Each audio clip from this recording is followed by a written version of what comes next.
Concentration et vigilance avant l'ouverture d'une séance sur fond de manifestations populaires et de discordance au sein de la majorité. Quel sera le positionnement de Gaston Tong-Sang après ses propos contradictoires sur la vaccination?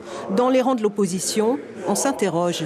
Est-ce qu'il va continuer à plaider pour une modification de la loi sur l'obligation vaccinale? Est-ce que son discours va être un discours de soutien à la majorité? Et ce sera le cas. Si le président de l'Assemblée soutient sa majorité, il assume par ailleurs ses propos tenus dans les médias. J'estime que je n'ai trahi personne,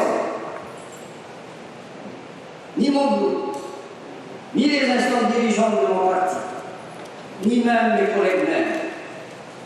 Pas de défiance politique donc pour Gaston Tong-Sang qui fustige les interprétations douteuses de certains détracteurs et appelle la population à la tempérance. On n'a pas besoin d'explosion sociale en ce moment, donc c'est bien à l'unité, à la paix. Et aussi bien dans mon propre camp que vis-à-vis de l'ensemble de la représentation. Vous appelez à la vaccination aujourd'hui?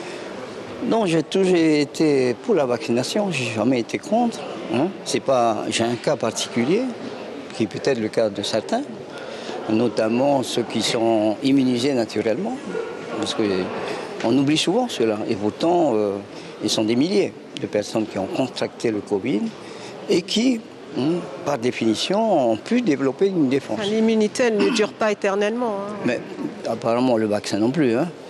Édouard Fritsch, également partisan de l'Union, se déclare ferme sur l'effort de vaccination à maintenir, chef d'un gouvernement qui tient bon la barre. Franchement, plutôt que de nous déchirer,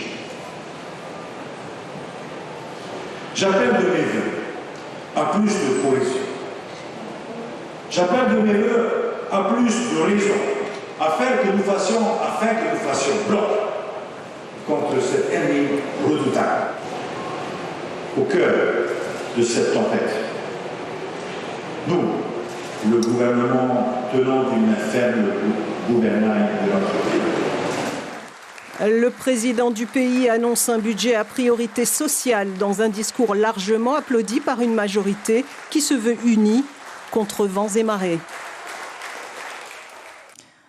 Et selon nos confrères de La Dépêche de Tahiti, TRI Alpha était absent aujourd'hui pour la simple et bonne raison que le vice-président n'est pas vacciné.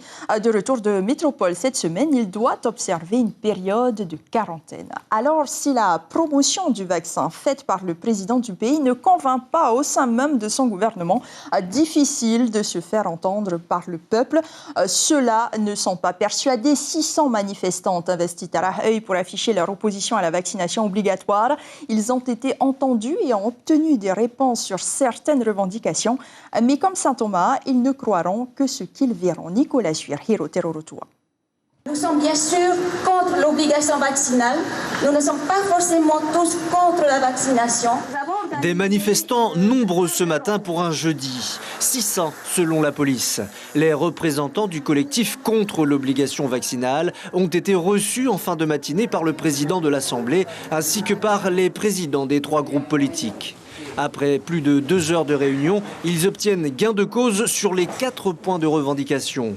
La promotion d'une alimentation saine pour développer le système immunitaire, le placement en PPN des produits permettant le monitoring préventif à la maladie, dont le matériel d'oxygénation, la considération des traitements alternatifs et la promotion dans les communes des soins préventifs reste le principal point de revendication.